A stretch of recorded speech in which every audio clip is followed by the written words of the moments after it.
nobody bothered to tell us that they didn't speak Portuguese in school. So Esther and I were in the same class, and we go into our classroom, and the teacher came up to us and said something which was gibberish to us. We looked at each other and Stories with Papa. Stories with Papa. Listen to 'em all. We got those stories with Papa. She was born in Rotterdam, and her stories are the best. Papa. And she'll never stop talking. Welcome back to Stories with Vavo. This is Phil Mancho, here with my lovely mother, Sophia Mancho. And if you're following along, we finally made the trip to Bermuda. And Mom's going to pick us up from there, I guess. Yeah. Talk a little bit about what life was like. So you got to yeah. Bermuda, had your big feast. we had our big feast with my Aunt Angelina, and it kind of became a routine of our life after that, because she hosted all the wayward people on that island.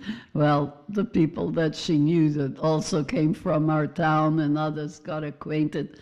And seemed like Sunday afternoons was just party time at the Angelina's, and she always made her huge pot of soup, and everybody who came along was welcome to have a bowl out of it.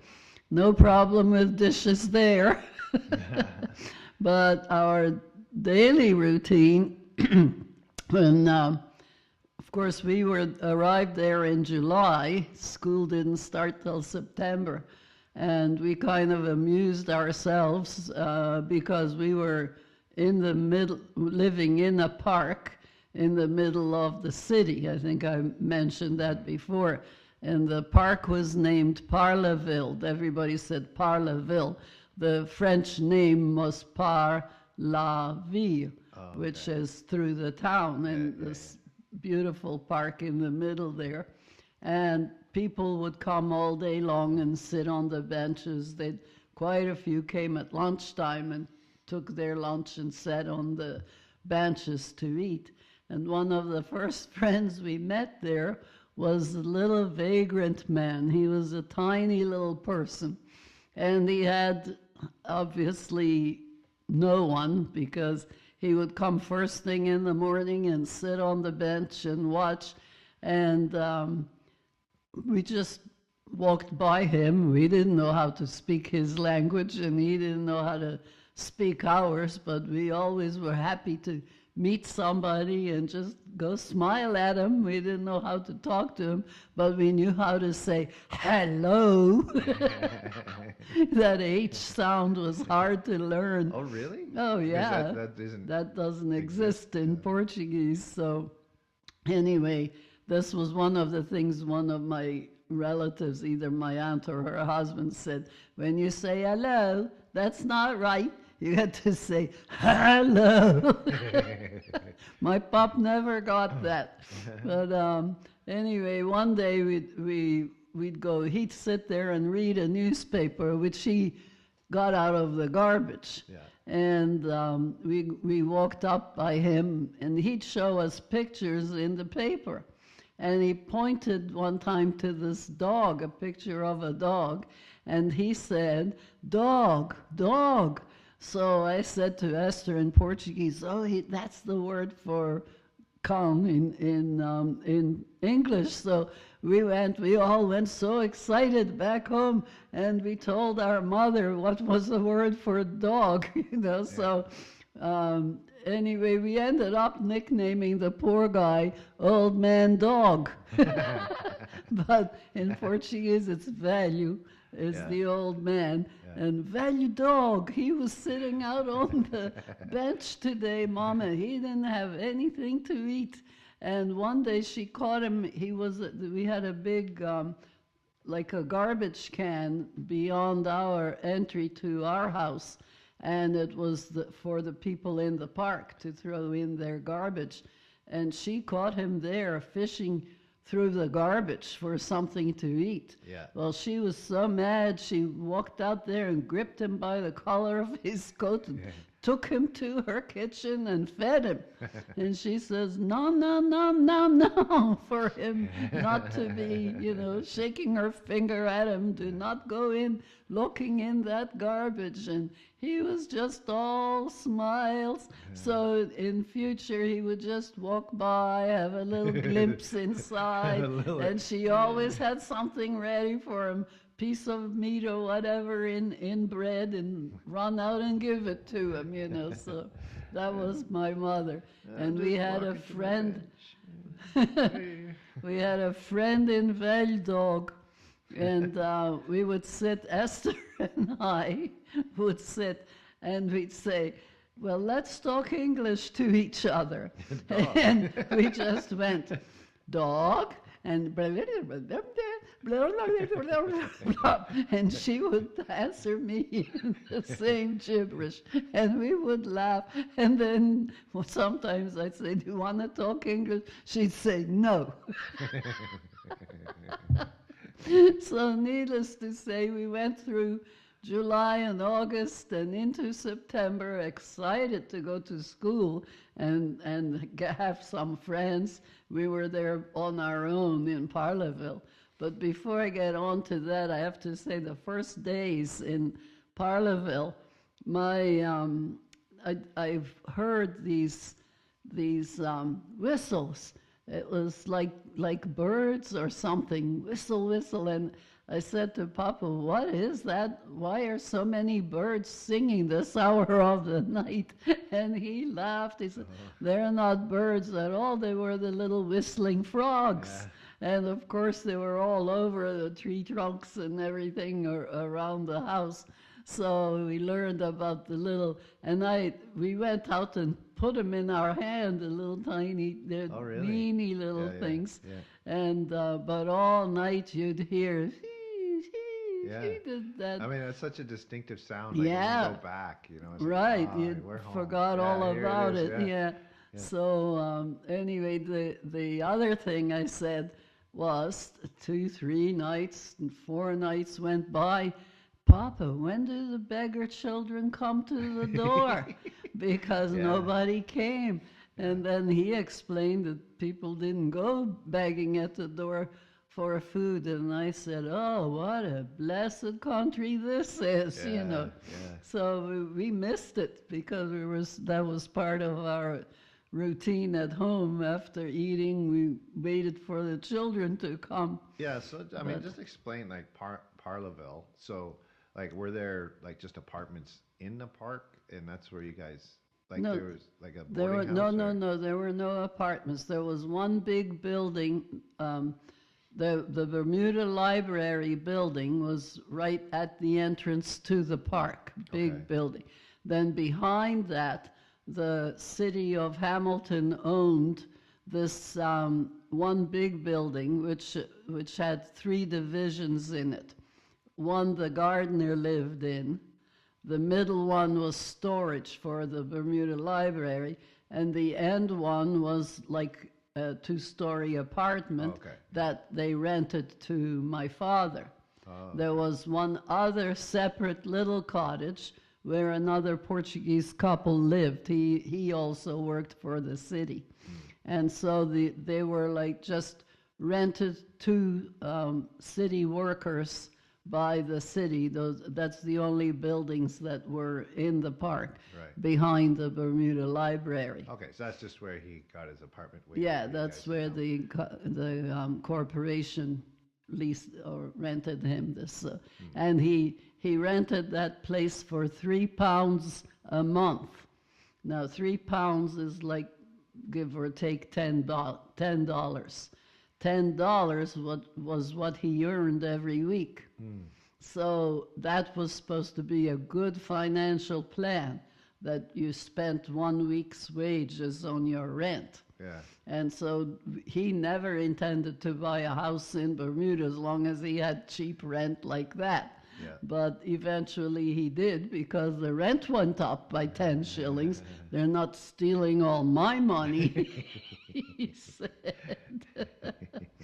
So, yeah, so we were into September now, going to school. We were so excited, and nobody bothered to tell us that they didn't speak Portuguese in school. At all. Yeah. No, we had poor little innocent lambs going to the slaughter, but that school was amazing. It was in the public system, and one? it was Which school? Delwood School. Delwood was run by the government, and they had separate grade. It's not like grade 1 to 12 type thing. The English system was a little different. So you had 1, 2, and 3, and people who could not keep up with the work were put into what was called a lower remove class. You got removed from those lower 3 grades and put in this special class. Now, because my sister and I could not speak English, they put us in the lower remove class because it suited our age group.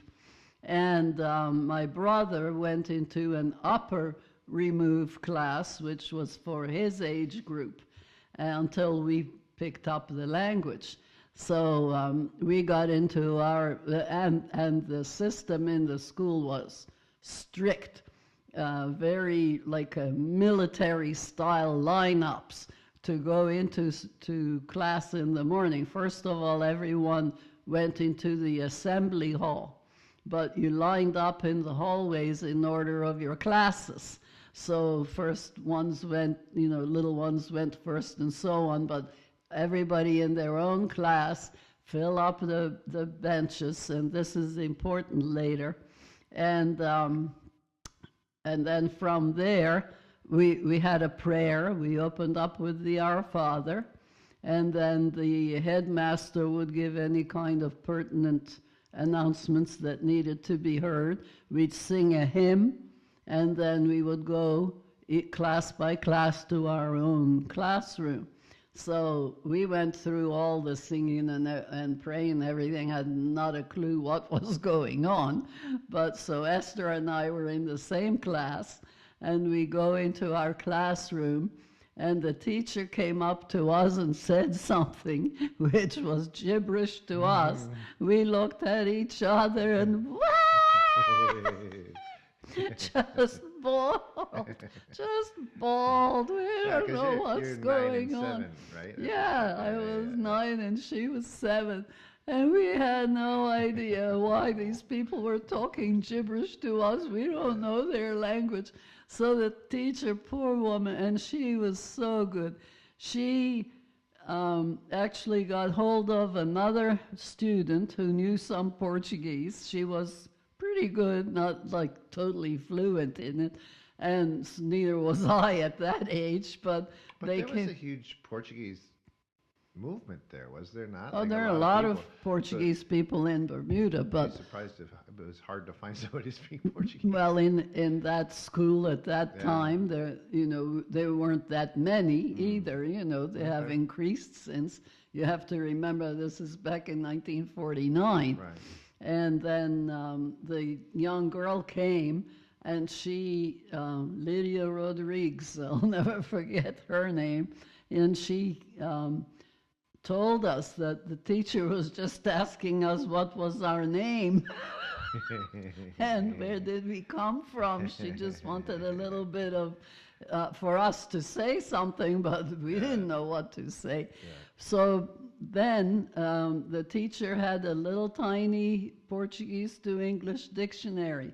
And because I knew how to read Portuguese, she would not bring it out unless I was in real trouble. If we could sign or point or say a word, we had to do it. But if we just couldn't make ourselves understood, then she would bring out the dictionary and let me look up a word. And that it wasn't long. By Christmas time, we were speaking enough English that they put us in our own classes. in our own Right. grades where for our age where we were supposed to be. Yeah, because I imagine your math was probably strong enough. Ours was way Yeah, even beyond ahead, the yeah. level of Like you were because talking about in doing long division in the yeah, second grade. but in the Azores they didn't have recesses. Right. You only had a little break at lunch, and that was it. So the full day was, concentrated on learning, and they were way ahead in age for the kind of things that you knew. Yeah, and that's really amazing. Like the pliability. What's the word I'm looking for? Of kids, right? Like that Yeah. they can be thrust Adjust. into that, and just like soon you'll just be Yeah, learning Yeah. how your language skills develop at that age, Right. So, I imagine you got as much as being in class, but then when you finally get put into another class and you're meeting other kids and Yeah. they're trying to talk to you and you're learning yeah. from them. And I can remember especially like when we would go out to play, there was one young man there who was pretty fat, and they nicknamed him Porky. But the way I heard it, I thought they were saying cookie. So because in Bermudian, Porky, they would Yeah, say, yeah. so I thought they were calling him Cookie. And then when we were playing, I had to chase and say, and I'm after him saying, go Cookie, go Cookie. Well, the other kids just howled because I was calling him Cookie, And silly things like that that you remember. And there was something flipped through my mind there. We pretended. Esther and I were now in our own classrooms, but they had a seesaw out in the playground. And you first come, first served for the seesaw. It was a very popular toy for kids our age. And so we couldn't run down the hallways. And we knew enough. They had told us you don't run down the hallway to get out and get onto the seesaw first. We already understood all that. But I said to Esther, well, I don't know what they're saying, and I ran like the dickens to get to the seesaw. She ran after me, and then we got hauled up to the principal's office. Oh my, what agony. We knew the principal's office was bad news. We saw the boys lined up there getting the strap for whatever it was they were doing. And they called us to the office, and he stood there and he said, like this, and he made a running motion to go down the hall. He said, no, and then made the slow motion walk. This is how you walk. And we, both of us were, oh, yes. Okay. Big fakes we were. Playing dumb. Playing dumb, yeah. We didn't have too many occasions to do that because we learned the language too quick. Yeah. Wow. And I remember another episode with the principal's office when we were in our own class after Christmas vacation. And we were supposed to write a little essay on what Christmas vacation was about. Well, You didn't know what Christmas. we didn't have any Christmas vacation. I mean, we were just home. And then I thought, what am I going to write? I decided to write a story that my mother had told us about this little cockroach who stood at her window and asked, who's going to marry me? And I wrote it all in English. And so when the teacher looked at the story, I saw this big smile on her face, but good Lord, she kept putting red marks on my writing. And I was devastated because I never got red marks. Those were mistakes, And then she finished and she said to me, take this to Mr. Wyatt's office. oh no, I'm in real trouble now, taking this thing full of mistakes to Mr. Wyatt's office. And he looked at it and he had this biggest smile on his face. He said, that is very good. You're just learning the language. You wrote all this. Where did you get the story from? My mama told me the story. That is very good effort. I said, but all those red marks, they don't mean anything. He said, it's just corrections from writing, spelling, or something like that. They don't mean anything. You came because this is wonderful. And oh, what a relief. But we didn't want anything to do with headmasters. Oh, So, and no. that's So your storytelling started early. yeah, oh yeah. Well, my mom was the big storyteller. Yeah. We didn't have TV and stuff. She used to tell us stories. So what's the cockroach story? Can you tell it? Is Oh it too my long? goodness, it's, well, so childish, but it's about the little cockroach asking who is going to marry her, and then a lizard walks by the window and he says, I'll marry you, cockroach. She says, I can't marry you. You're too long. You wouldn't even fit in my house. And then a frog comes by. Yeah, I'll marry you, cockroach. And she says, you're so big. It burst my house. Can't marry you. And as long as you've got little creatures, you can go on. And at the end, another cockroach comes to the window and says, oh, I'll marry you. She says, oh, you got it there, buddy. And she married. That's so, awesome. So it's like telling you to marry your own kind, right? At that time, we never gave it a thought. It was No. all these other animals were not right for the cockroach. Oh boy. So it sounds a lot like the premise of the little bird story. Yeah. When we get down the road, we'll have to read that one. We'll have to have like Oh my goodness, Vavo's the little bird reading story. of the little bird. It's actually much better when a kid can see you Yeah. do it, because you can make the faces and That's all right. that. Yeah. Yeah.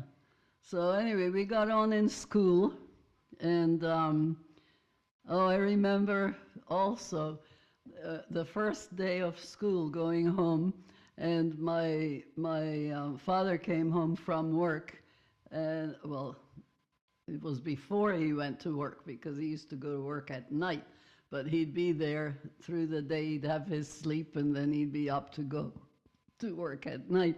But when I first saw him, I had a pencil in my hand, and I said, I can talk English. Papa says, what can you say? I said, I got a pencil. That was my first sentence I remember telling to my father that I had. And of course, this is so cute. My pop couldn't read or write, no language. So, but a guy at work had the weekend paper. And in those days, the weekend paper came with a whole section of comics. It was like a little booklet in there, all comic stories. And we called them the funny papers. Yeah. And so Pop would have a great time going through these comics, and he was making up his own stories in his mind, what he thought these people were doing, the characters in the comic books. So when he first would come home, and we would all absolutely were so enthralled to have a dad. And we all would circle around him, and he'd be, well, back to the old days, or on the floor. Then we had seats to sit on, but no, we were on the floor, all huddled around Papa, and he was telling us the stories of what he thought were in the comic papers. We didn't know any different, because we couldn't read it either. And it wasn't long before I started to correct him. No, she said, and I would say what was written about the character's head. And he looked at me, wasn't very pleased with that. He tried to go on, one more correction, that did it. He said, okay, well, you read it for yourself. He wouldn't sit with us reading his comics anymore. Then I was sorry because we wanted to spend that time with him, you know. Yeah. But this smart ass had to go and see what the thing said. As soon as I started reading, I picked up really quick, you know. And oh my Lord, we spent so much time with comic books. There was a little exchange store. So if you took a comic book back, you could get your next one for like half price. But you could take 2 or 3 and get one for nothing. You know, so that's how it worked. But the teacher that we first had in Delwood, this is the caliber of teacher there. She took all her class, which were people who needed help. This was the first Christmas season then. And she invited them, everybody, all her little class. It was only about 8 or 10 pupils, and including Esther and I. And she took them to her house, and they played carols on the piano, and then she gave us all little cookies and made a Christmas party out of it. And then she said to me, I want to meet you at the Bermuda Library, and you're going to be able to take books and read them and return them to the library. She explained how the whole thing worked. And now here I am. I don't know anything about the library and how it works, but I told my mother the teacher wanted to meet us there. Mama's first word is, this going to cost money? How much? I don't know. She says, well, go. I'm not giving you any money. You can figure it out.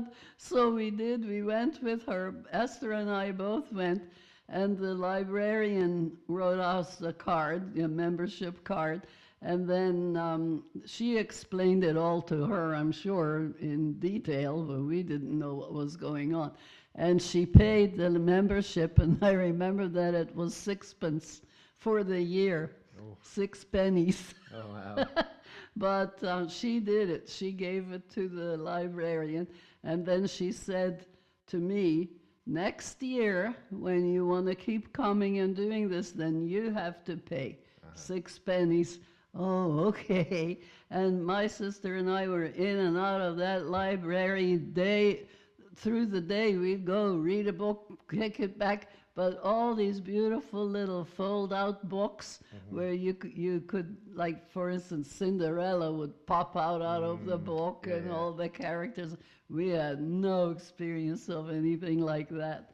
So, but that was all the caring from that teacher. Yeah, for sure. They were, And with those small, I mean, I couldn't imagine a teacher saying, hey, come to my house for some cookies. No. That wouldn't work. No. But also, like, I think the island's relatively small at this time, right? So, I mean, like, if class sizes are only 8 people and whatnot. Well, the 8 number I gave you was like for the remove class. Oh, okay. The normal classes would have 20, 25 kids in it. Yeah, but that, I mean, you didn't get punished for caring at that time, right?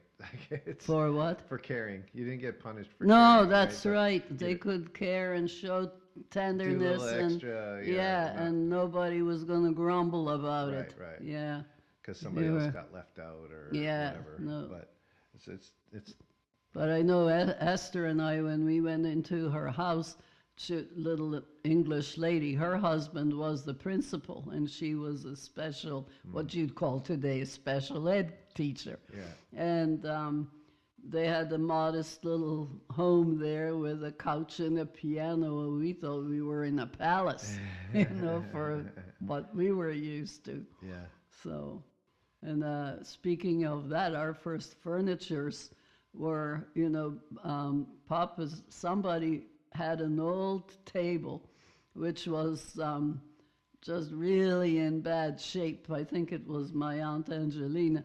and she gave it to Mama to have in our kitchen area, and Mama just covered it right over with a cloth that went from floor over because the table was not worth trying to fix. Right. But we had that. We had little stools made out of orange crates or any kind of fruit that was picked in crates. My pop knew the Portuguese owner of one of the little shops there, and he saved him crates. They made everything out of those orange crates. Yeah. Mama just had, and you know what her fabric was? They had flour bags. At the time, you could buy 100 pounds of flour, and they were made of cloth. And some of those cloths had patterning on them. Oh. So they looked like a piece of floury fabric, you know, so they would sell those bags. The guy in the store would sell Mama a bag for pennies, Yeah. and she used all those fabrics cover to your do furniture. stuff to Yeah. cover the furniture, yeah. Wild. Because although we were living in the land of plenty, Papa only made 10 bucks a week. bucks a week. Yeah. Yeah. That reminds me too, because when he came home with his paycheck, his pay, it was in a little brown envelope, and it was cash. And so he divided the cash. He always had the first 10 shillings out of that, because 1 pound is 20 shillings. Okay. So the first 10 shillings went to a savings account. The next, I forget how much he had to, well, we'd have to do the math, went to pay the rent. And the rest of the money, we did whatever we could. There was no such thing as buying stuff on credit, you know. Yeah. And that's how they, in front of us, they did that, so we knew what it was to save money and, you know, how you could make your budget. And they lived on that little bit of money for a long time. Yeah, that theory, like people write books on it. Pay yourself first. And all Yes. these magic Yeah, little things. yeah. You're like, no, just take care of yourself, Yeah. right? So that But that because- idea that he was going to save first, Oh, yeah. that's for later. Because And we then- made out without any of it before, you Yeah, know. yeah. I mean, Well, a little bit, but But that's the progression, though. That's kind of what happens, right? Yeah. You get there and you really appreciate what you have, and Mm-hmm. and you know that this wasn't going to happen where I was, right. but I can make life better now. I Yeah. have a little extra, right? Yeah. And well, I don't have any extra, but I'm going to make sure that there's something there if there's an emergency Right. and whatever. Right. Yeah. And you never extend yourself beyond your means. Yeah. Right. So So if you had money to go and buy a little extra meat, you went. Yeah. If you didn't, you made up with soup like Yeah. you did before. yeah. Yeah. I mean, you brought So- that even into us. Oh, right? yeah. Into I mean, I had our to raise lifestyle. 6 of you. It Yeah. was only one wage coming in. Chicken on Sundays, soup the rest of the week, right? So it wasn't that bad, but No, Yeah. we did okay with one wage coming in. yeah, But anyway, the idea of saving like that in the years to come, he was able to buy his house. yeah. You know, and if you And didn't didn't they save, help you? They helped you guys buy. they your helped house too, us. right? Yeah, they helped us put the down payment for our house. Yeah. Yeah. So, Again, that sense of community and taking care of each other Yep. goes a long way Yeah. in getting ahead. But I think That's it right. also helps seeing the being able to witness the responsibility of that as well. Yeah. Where if he does that in front of you, here's my pay. Right. This is going Yeah. here, this is going Yeah. there. And So that's- he'd been there for 7 years, you said, right? Yeah. Before you came. Yeah. How was his English at this time? Because he's probably working with a bunch of Hardly Portuguese any. guys, Yeah, right? So, hardly any. He Yeah. hardly spoke, but he could make himself understood. But the one that was not so much his English as his not knowing how to read and write. He used to have a job on the weekends when he wasn't working night. Like, I don't know how it worked out, but he went to work in one of the hotels washing dishes. Yeah. Big pots and pans and things like that was the work of, these guys they hired. And they went from paying cash to writing a check. So that's another thing I forgot. When we first went to Bermuda, they said our name legally was Cordeiro, which means lamb in Portuguese. So, but somebody told us in English, our name is Corday. So we went through school and everything with the name Corday. Yeah, see, I thought that was like somebody, the way I heard that story was somebody said, "Oh, what's your name?" And he says, Cordeiro. Yeah. But all the English person heard was Corday. Corday. Well, So, that's yeah.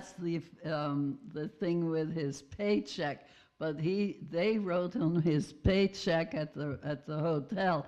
They wrote Godet because Godet. he said Codet, and she said she probably spelled for him Godet, And he had and no he idea. says, yeah, that's right, because he wasn't going to have anything to do with it. like- When he came home with it, I said, Papa, this isn't your check.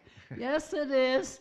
The woman asked me all those ABC things. Is that my name? And I said, yeah, but it was mine because she handed it to me right then and there. So all the time he worked in that, doing that overtime work. And I used to sign his check for him and witnessed it. Godet. He got his pay all those years. Oh, wow. But going through school, I don't know how we got the Corday thing, but somebody told us that in English you have to write Corday. So we went all through school. I got awarded the Nickel Shield in school. I had all this nice things that happened all under the name of SOPHIA, which doesn't exist in Portuguese, the PH sound, and Corday. And when I went to work, and for my permanent job, my boss wanted me to have signing on the checks at work. So I had to take my birth certificate to Justice of the Peace or some representative like that to witness the signature at the bank so that I could write checks. And when he saw my birth certificate, he says, whose certificate is this? And that's mine. He says, but your name is not SOFIA or Cordeiro. I said, yeah, that's my name in Portuguese. The other is English. There's no translation for your name. So if you want to translate your name, write lamb. That's what you'd have to do.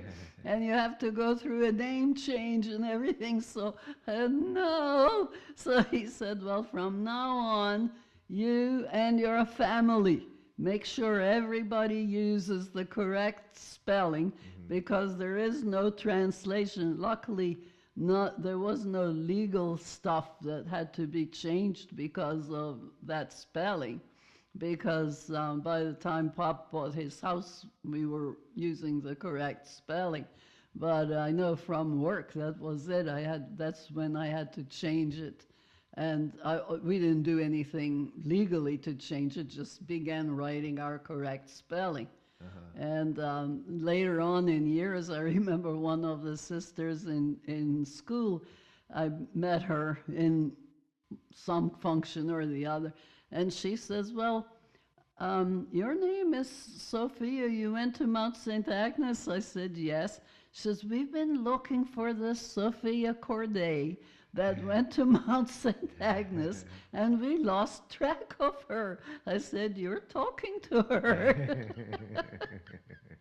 And I explained to her how the name was changed, and she said, oh my, she said, here I was looking on the Nickel Shield. That's one of the highest honors you can get, and your name's on there. Nobody knew who you were.